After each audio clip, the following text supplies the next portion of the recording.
Well, good morning, magandang umaga, and welcome to today's episode of My PI Dream. Well, it is Thursday. We skipped Wednesday's episode. Wednesday was kind of a continuation of Tuesday, because remember, Tuesday I was working on the deck railing, not here on the back patio, but on the steps that go from the backyard down into the driveway area. And you already saw me got started on that, and then I went ahead and completed that task yesterday. But you got an idea, and I'll show you in just a few minutes that job that was completed. Today is going to be, I think I'm going to work on backsplash. So if you are interested in doing something like a backsplash, whether it is inside your kitchen along the countertop, or like for me for the breakfast nook and the master bedroom suite, this might be interesting to you. And whatever else pops up during the day, we'll try to discuss that as well. So let's go ahead and get today started. So without further delay, let's get today's video underway.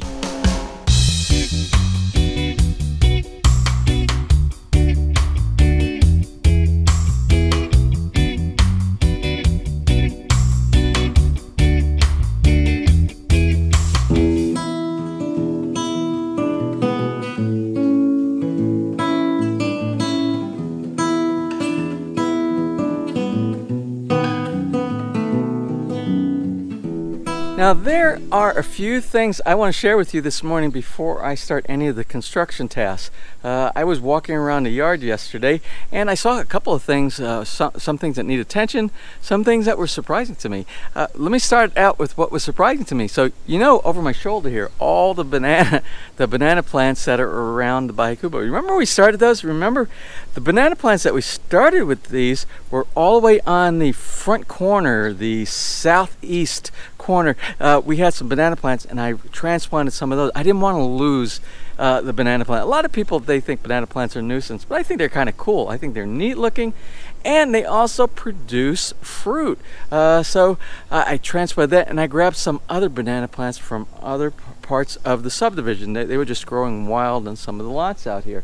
Well, anyway, I want to show you, yesterday I was surprised. I walked back here and I didn't notice the growth of the fruit themselves. I want to show you some of the fruit that's growing on this, and I think there's sabah, and that's cooking bananas, and Ness has all these great recipes for doing like fried sabah and with coconut milk and all these kind of things. So she's gonna have to show me some of those recipes. And if you have your favorite recipe of cooking with bananas, sabah bananas, let me know, because I have a lot of them and I'm gonna need to do something with these. Anyway, let me show you what I found yesterday.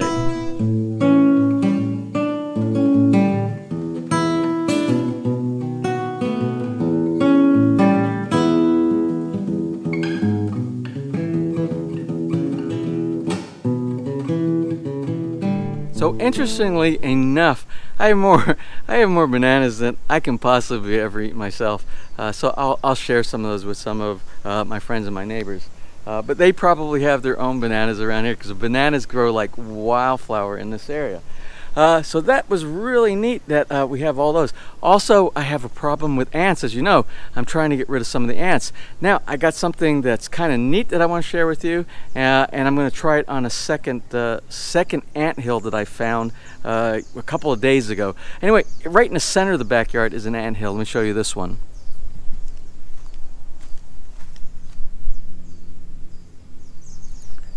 Now that anthill I'm going to treat this morning. As a matter of fact, I'm going to treat it here in a few minutes. And I'll tell you what I did.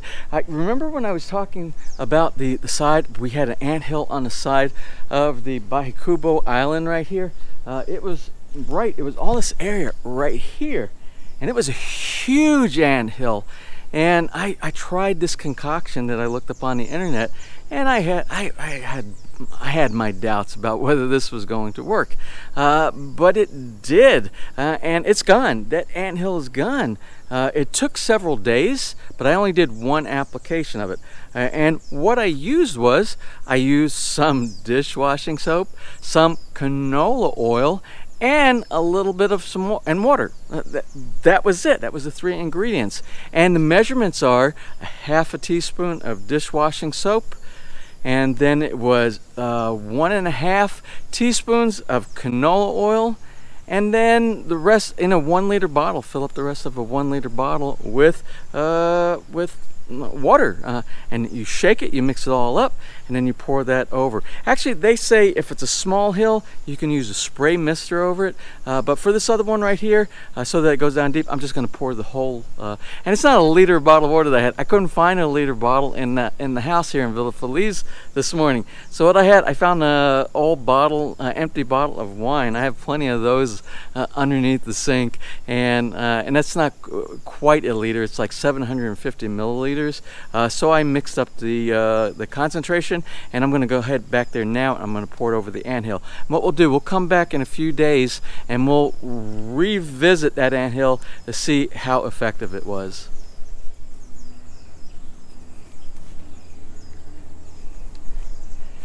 Now normally you would have somebody treat your yard. You would have somebody doing what they call poisoning. When you build a house in the Philippines, you have someone come out. It's like a pest company, and they will treat your entire yard, specifically around the edge, the perimeter of your house.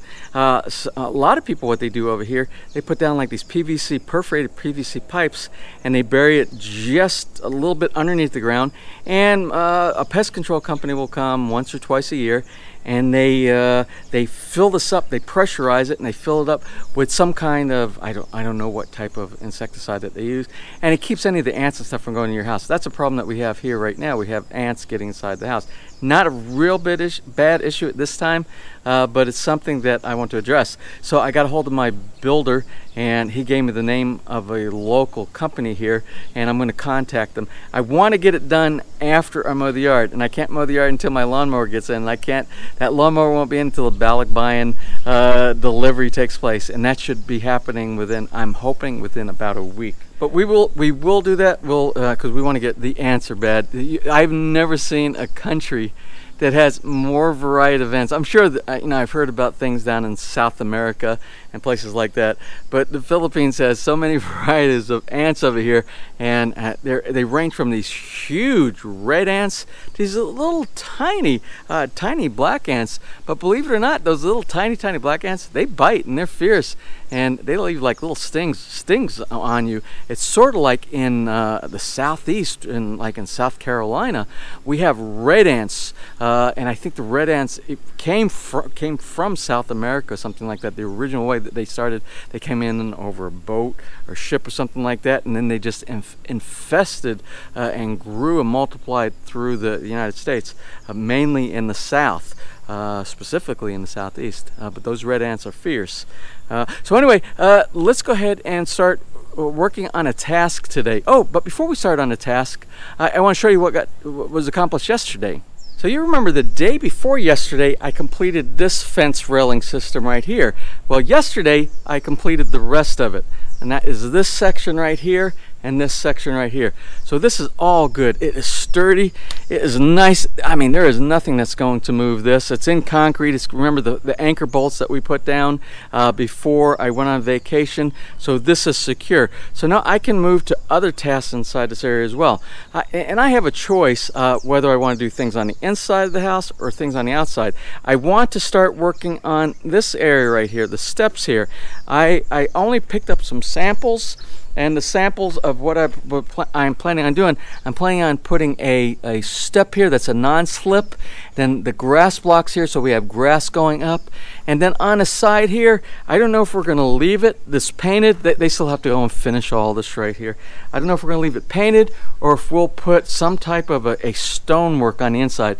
Now I'm thinking about putting stonework on here, and if I put stonework here and just brought it on down all the way across, I think that would look absolutely beautiful. But then I have to decide, because if I do it there, I have to bring it on this side. So maybe we'll terminate it and just use it for just this section around here, this section around here, and both of the planters when the planters are completed.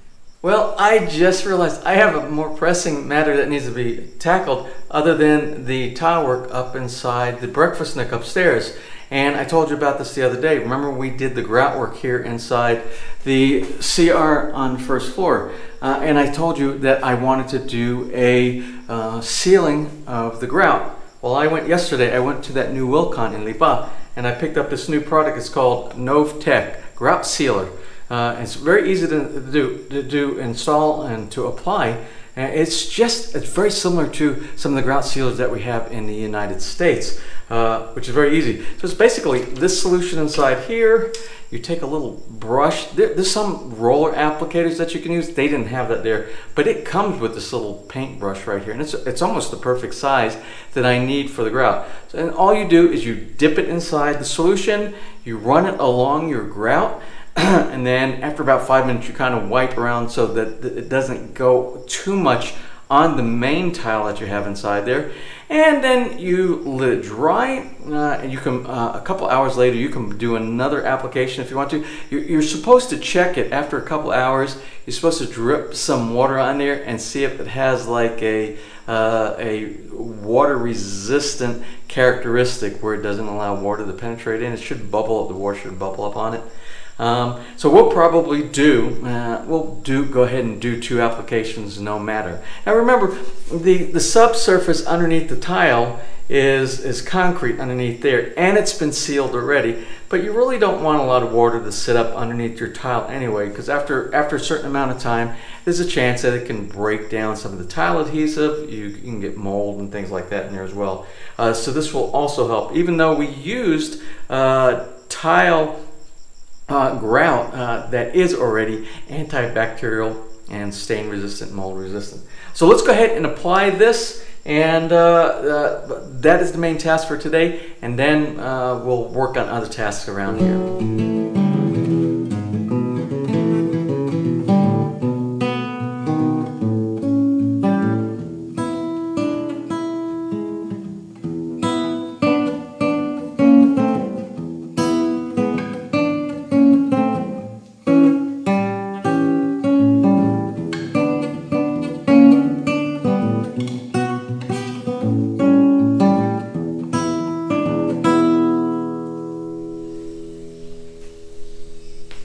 Okay, the first application of the grout sealer is completed. After 2 hours, we'll check it. We'll put some water and see if there's any droplet absorption into the grout. If there is, we'll do a second application.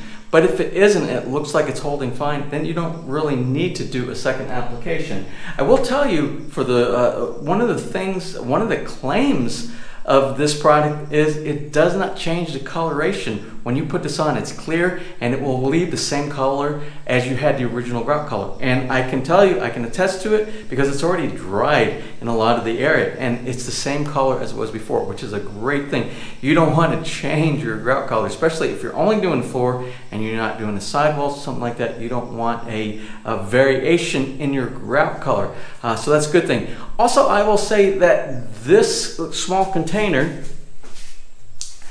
this is 250 milliliters, and this container right here will cover 12.5 square meters, depending on the width of your grout. Okay, I'm up here on the second floor. This is where I plan on starting today, putting these tiles for the backsplash. Remember, I laid them all out before I left, so I have the pattern that I want to use. And then I got up here and I realized, oh my goodness, the guys who did the granite on here, they didn't do the little backsplash part of the granite. Remember, you put a piece of backsplash of the same granite material that goes around the back, and then you put your tile on top of that.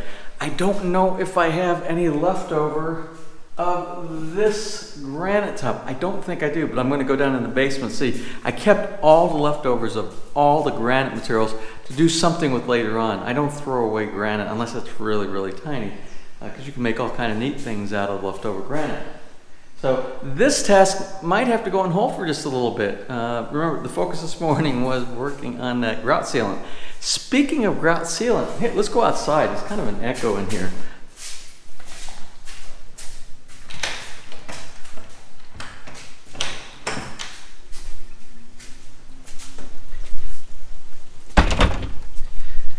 Well, you know, I talked with you this morning about the grout sealant that we used, that I already installed, and we got to check. It's beyond 2 hours, so I can actually do the little droplets in there to check for water absorption. Something else I want to tell you is another product that they have here, and this is what you really should use when you put the grout down in a wet area like a shower. It's kind of windy up here too. everywhere I turn around, I have some type of a challenge. But anyway, I want to show you this ABC tile grout waterproofing. Now this right here, this is 750 milliliters. Remember when we did the 2 kilos of the grout, we added 650 milliliters of water. Well, you can substitute this. You can substitute 750 milliliters of the waterproofing for the water. You put this inside your grout, and when you mix it all together, this goes inside and becomes a waterproofing compound all the way through. It permeates every bit of your grout that you have in your grout that you're going to use for like the base of your shower, or you can put it anywhere that you want, even on a patio like this out here. You can use this, and it's highly recommended. I kind of wish we would have used it for all the outdoor lanais, because we do have, if you look down here, we have a little bit of some mold issues right here. Easy to clean up, but if you have this is antibacterial, anti-mold, anti-mildew, and this is all the way through from the top of the grout to the bottom of the grout. And you can still put sealant. You can put grout sealant, waterproofing sealant, on even after you do this. So as many layers as you put on as possible. More things that you can do to keep your grout from getting that nasty mildew and stains, the better. And I will tell you, when you approach your contractor, there is probably more chances than less that if you tell him you want this, he's going to say, I have no idea what you're talking about. Because it's a relatively new item in the Philippines from what I've seen. And I asked my contractor 2 days ago when he was here. I said, have you ever used the grout sealant? I'm going to pick some up. He says he's never heard of that before. So you can say you heard it here first. And they sell it at Wilcon, and they sell it at CW Home Depot. So they have it now. It's in the Philippines. So if you were to go on a list of hierarchy for doing a wet room with grout, my first one would be Lacticrete, the epoxy grout. That is by far, I believe, the best. That's what I used on my reno back in the US.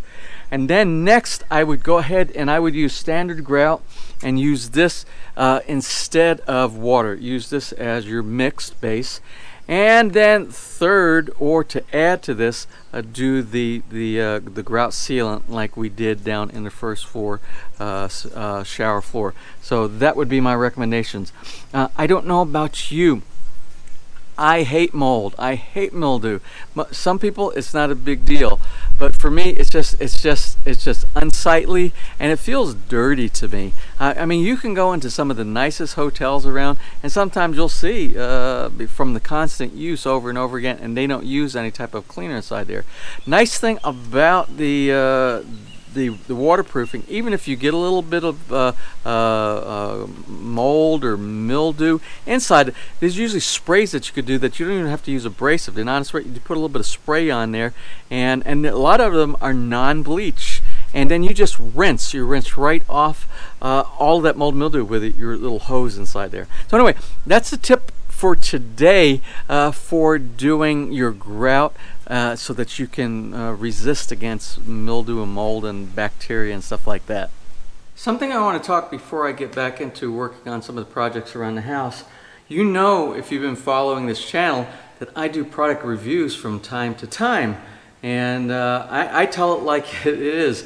I tell the good, bad, and the ugly, whether something that I purchased was a good product or what not so good. And if it is good or not so good, I explain the details of what was good about it or what was not so good about it.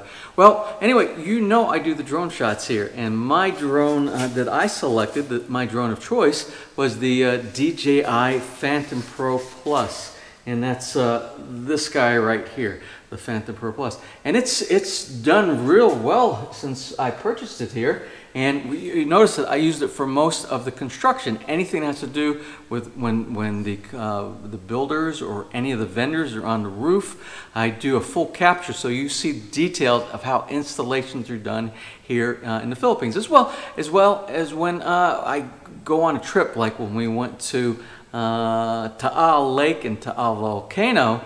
I brought that along, and I got some great aerial videography of that region, that location.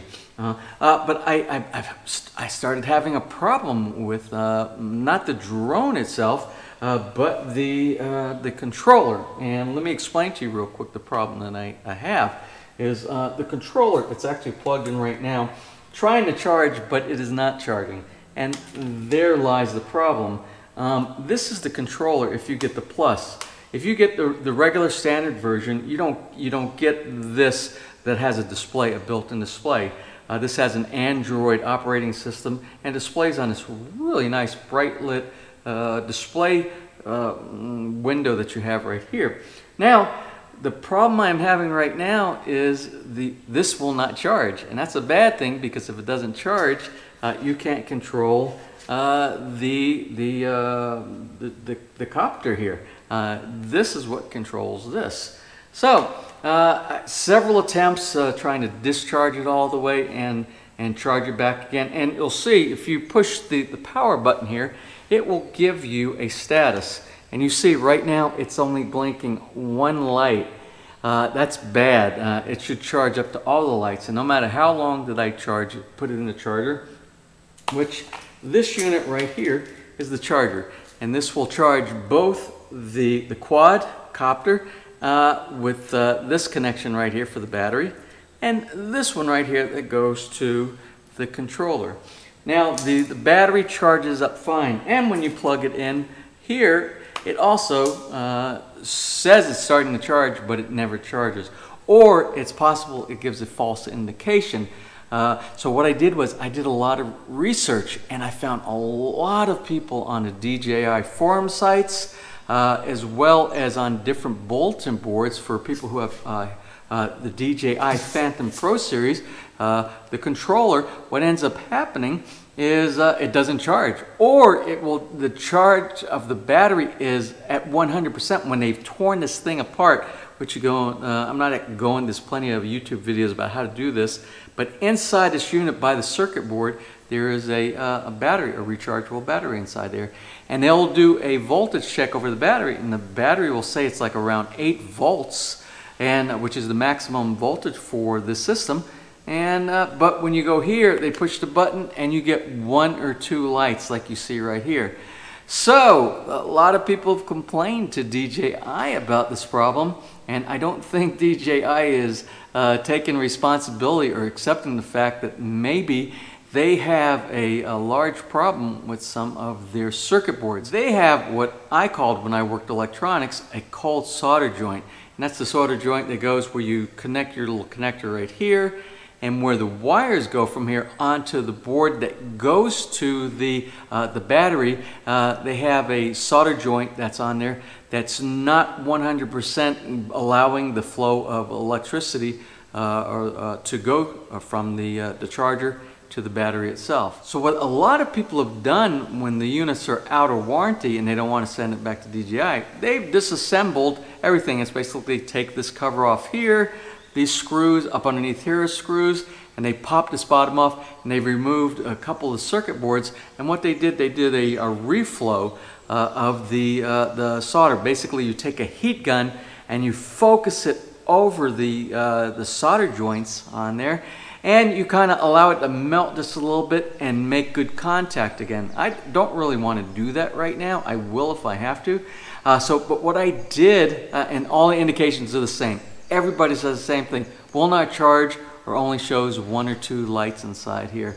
And when they open up the case, there is more of a charge on the battery than what the indicator says right here. So anyway, I contacted DJI. I'm going to continue trying to charge, but I know it's not charging. I contacted DJI this morning. They have a chat, a live chat that you can contact them online. I did that. I spoke with a fellow, his name was Mark, for DJI customer support, explained the problem, and we went through everything. And so what he ended up saying, he is elevating it to one of the customer support areas. So there was an email, I think it's support@dji.com or something like that.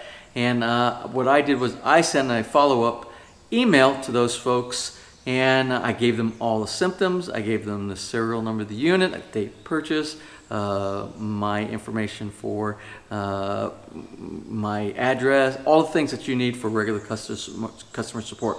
So what I'm going to do, I am going to continue to do follow-ups on this, and I will share that with you as well. I will let you know what type of a customer support that I get from DJI, and hopefully they can remedy my situation. But I have a feeling, because I already know they have already recommended, don't go inside here and take it apart and do the reflux or the reflow or remelting. Right? Don't touch the circuit boards inside there.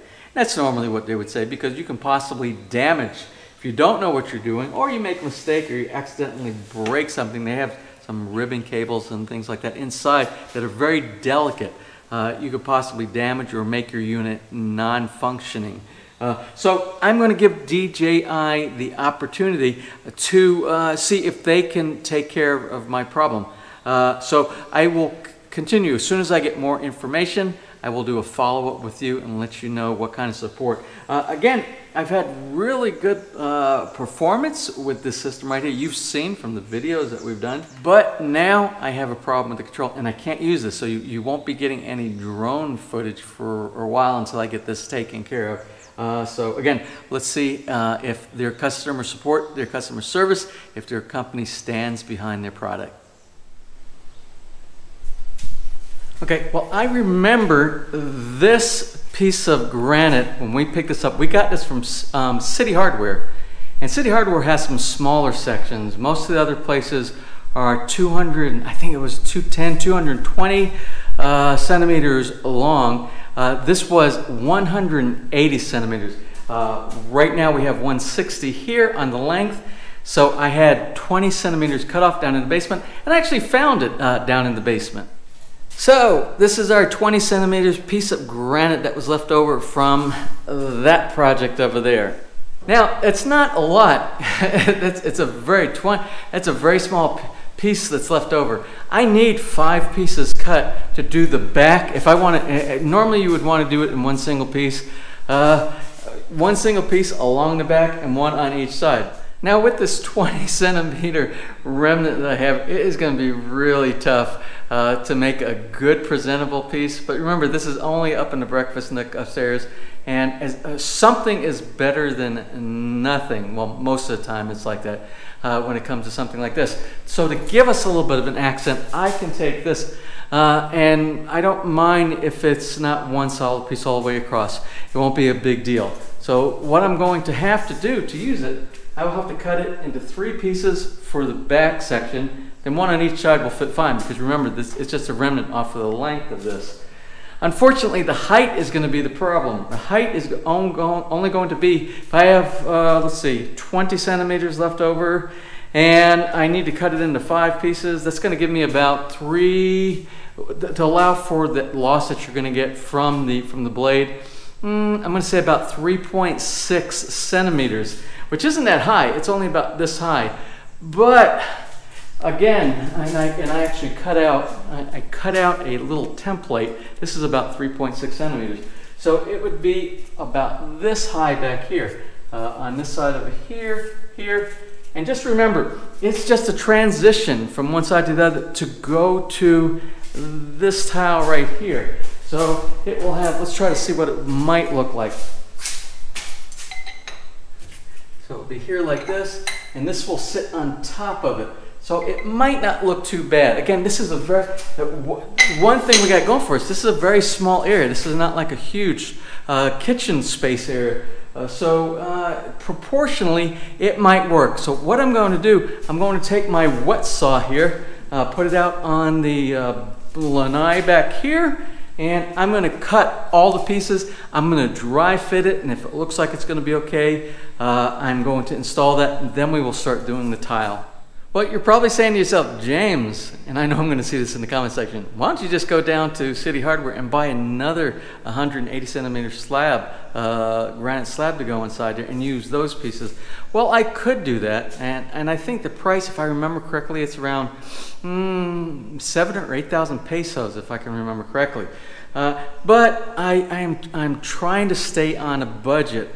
And if I keep on exceeding these things, and then I'll have a lot of waste left over from that one that I know I won't be able to use around here. So I am going to try to save some pesos here and use that, and we'll see how it comes. Again, if it's not, if it doesn't look right, then we'll think about the other option. But right now, I want to use the resources I have available.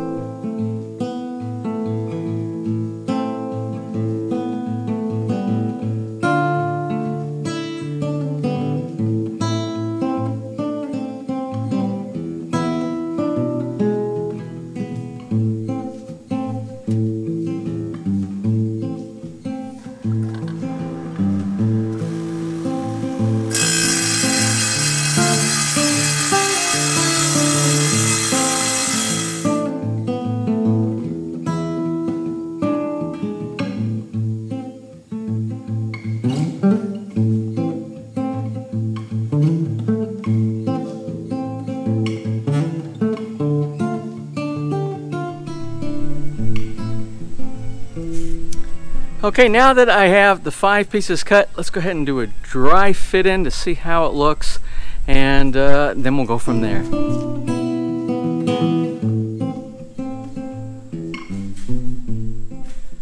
Well, I think it's going to work okay. I don't think it's going to be a problem. I'll lay a few of the tiles up against the back to take a look.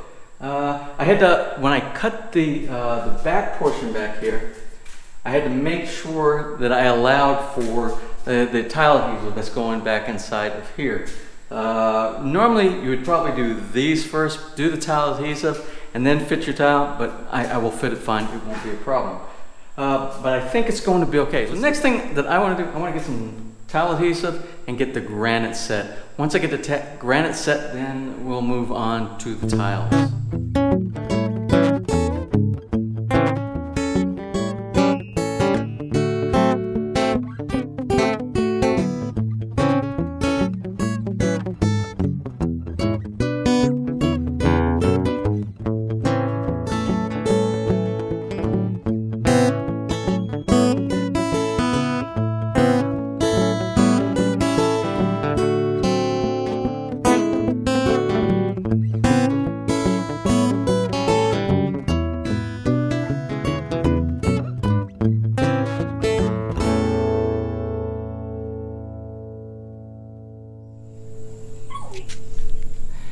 Well, that's going to be about it for today. Today, we didn't get a lot accomplished. I got started just a little bit late, but every bit that you get accomplished is one step forward to completion, to getting Villa Feliz done.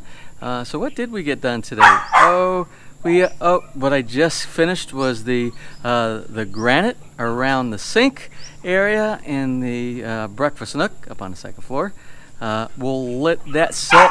I think it sets in about, I don't know, about 4 hours, and then I think overnight by tomorrow it'll be nice and hardened. Marianne, quiet. And then the next, what else did we get done today?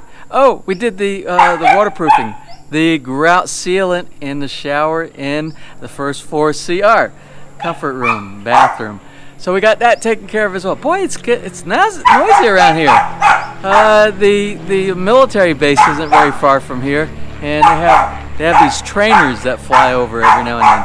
And then of course, Marianne, and we are prepped for tomorrow. We are prepped for tomorrow to start working on the tiles for the backsplash inside that breakfast nook.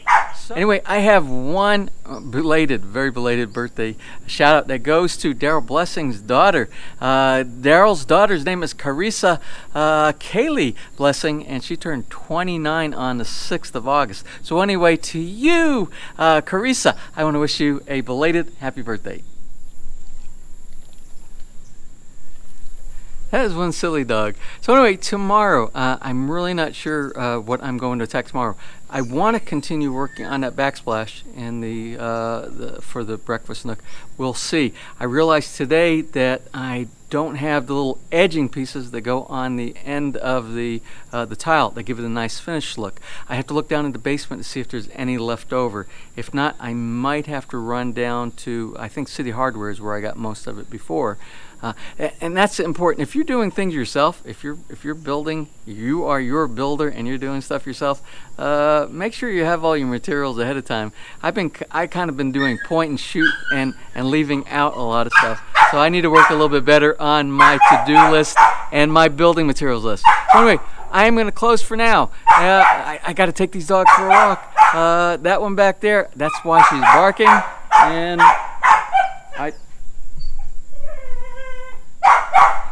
hop on, he's taking a siesta while I'm doing the closing. It doesn't matter to him right now, but he loves his walks too.